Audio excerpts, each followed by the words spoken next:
Bonjour à tous, vous aimez l'éco, bienvenue dans l'Hebdo Éco. Se lancer en bourse, qu'est-ce que cela signifie pour une entreprise? Une aventure, comme on le pense souvent, ou à l'inverse, l'aboutissement d'une stratégie mûrement réfléchie? Il y a un mois, le groupe régional Berchem, spécialisé dans la chimie fine, faisait son entrée en bourse sur le marché Euronext Growth. Pourquoi avoir pris cette décision? Est-ce qu'il s'agissait d'une opération nécessaire pour le développement de l'entreprise?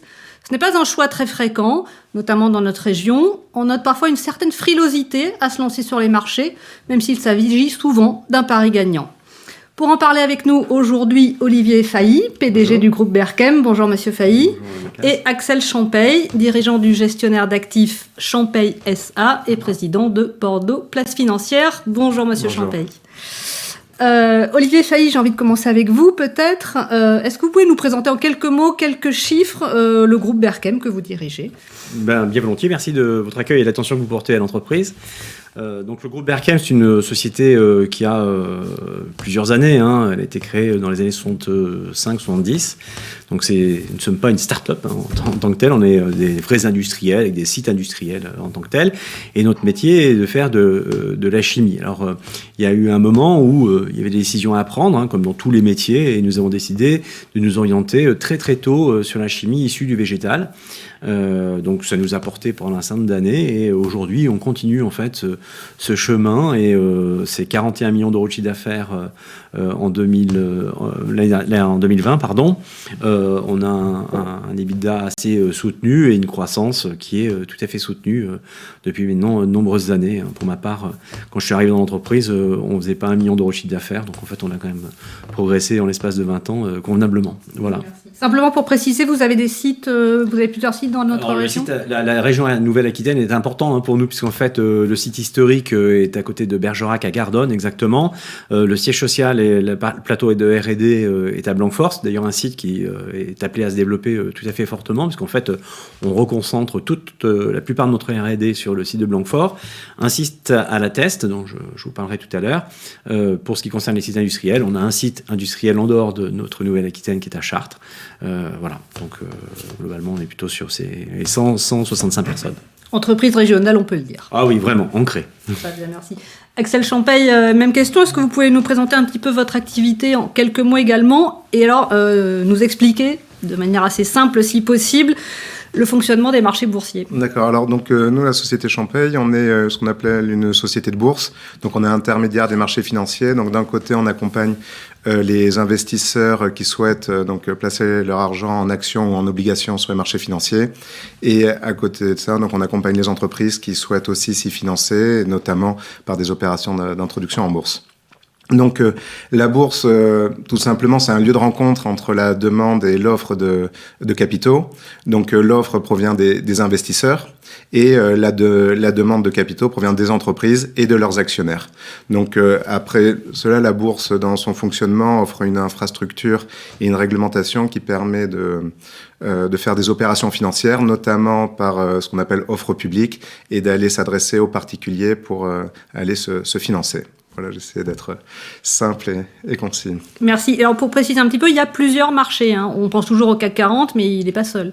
Oui, alors déjà, le CAC 40 n'est pas un marché, c'est un indice donc, qui regroupe les 40 plus grosses entreprises françaises. Donc il y a un marché qui est réglementé, donc Euronext, qui les règles se sont pas mal accrues au cours des dernières années, depuis au lendemain de la crise de 2000 aussi, et donc a été créé des marchés donc plutôt orientés à PME et moins contraignants en termes de règles, donc Euronext Growth notamment, et aussi il y a Euronext Access, qui est un marché non réglementé pour des entreprises de plus petite taille. Voilà. Très bien, merci.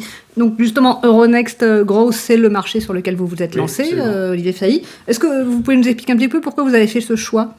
Alors, le choix d'introduire son entreprise en bourse, bon, évidemment, c'est pas anodin, parce qu'en fait, on ouvre son capital à des gens qu'on connaît pas.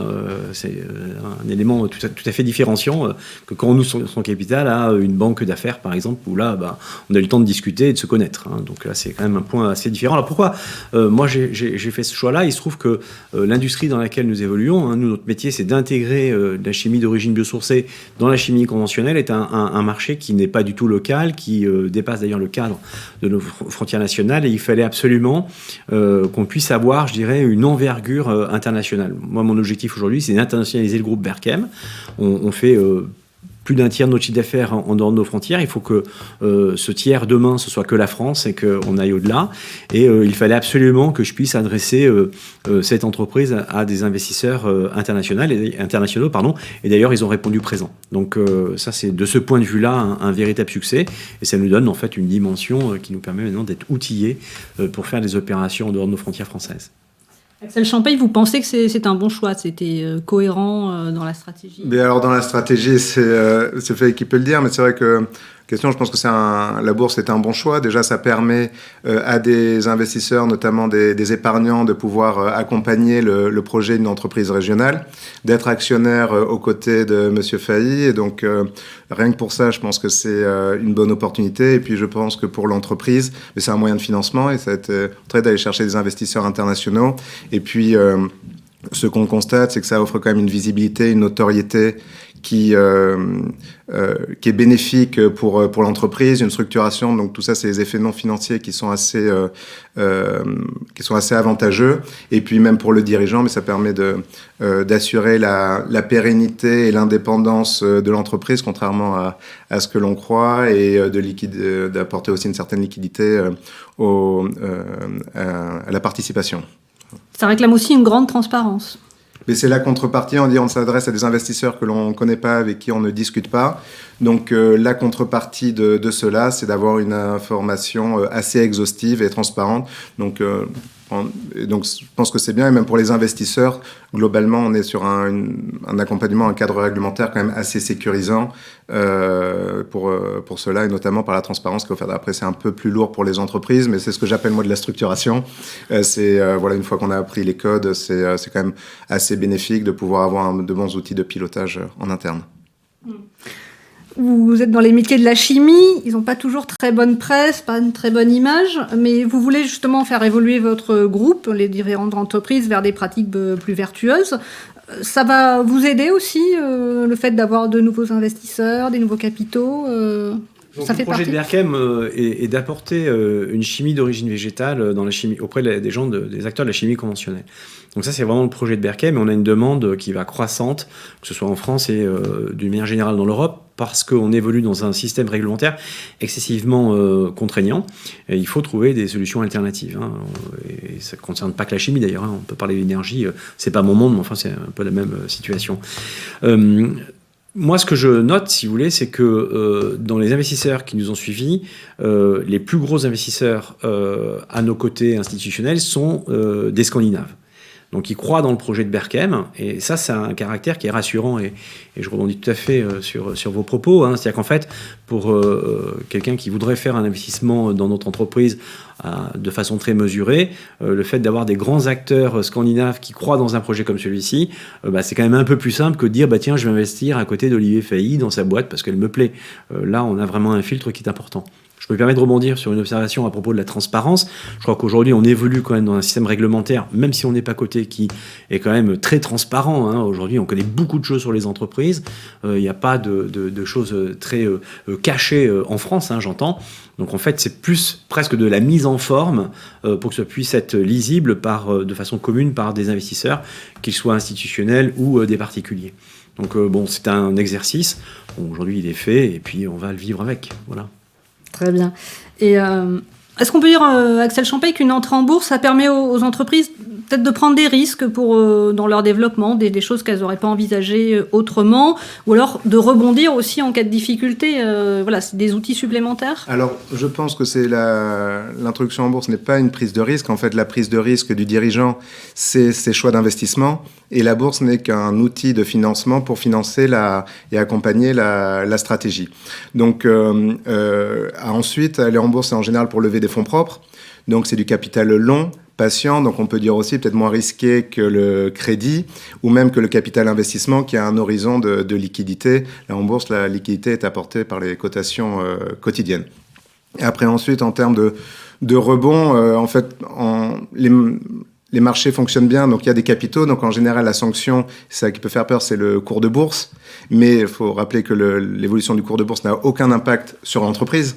Voilà, c'est juste la valorisation qui fluctue, mais le côté positif, c'est que ça donne une valeur à l'entreprise et c'est facile de pouvoir se refinancer parce que on a une valeur de référence. En général, on crée de nouveaux titres sur la base de cette valeur avec une décote et en général, on arrive facilement à se refinancer. Donc, c'est au contraire une sécurité pour l'entreprise qui sait qu'elle va pouvoir traverser des difficultés et on le voit dans un certain nombre de sociétés cotées qui finalement sont encore là malgré certaines difficultés parce qu'elles étaient cotées en bourse et qu'elles ont eu accès à ce financement continu. Donc un véritable atout.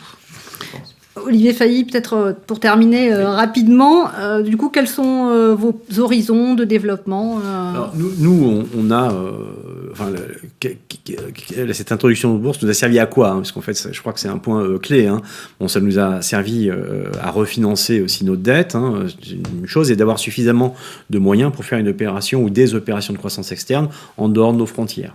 Parce que ça, c'est un des points qui est un peu compliqué. Lorsqu'on n'est pas en bourse et qu'on veut faire une opération de croissance externe en dehors de nos frontières, le chemin est un peu plus long, parce qu'il faut convaincre des gens de façon un peu différente. Donc ça, c'est vraiment ce à quoi ça nous a servi.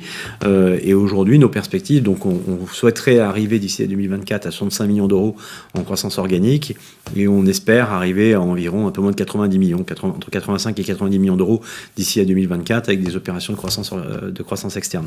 Donc voilà en gros le schéma que sera le nôtre dans un avenir, j'espère, assez proche. Et voilà, on est très confiant et tout va bien se passer.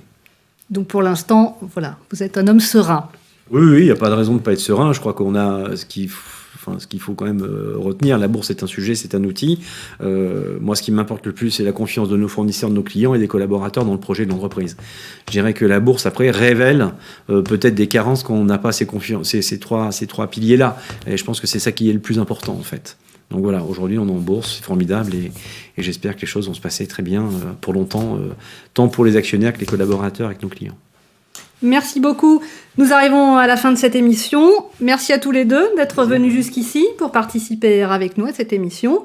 Merci Olivier Failly, merci Axel Champeille et merci à vous de nous avoir suivis. Je vous dis à très vite pour un prochain Hebdo Éco sur TV7 ou sur notre site internet.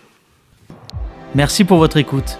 Si vous avez aimé cet épisode de l'Hebdo Éco et pour ne pas manquer les prochains, abonnez-vous à notre podcast sur Spotify, Google Podcast, Apple Podcast ou tout simplement sur votre application d'écoute favorite. Vous pouvez aussi nous laisser des étoiles, des commentaires et des suggestions. Vos retours sont précieux et nous aident à nous améliorer. À bientôt!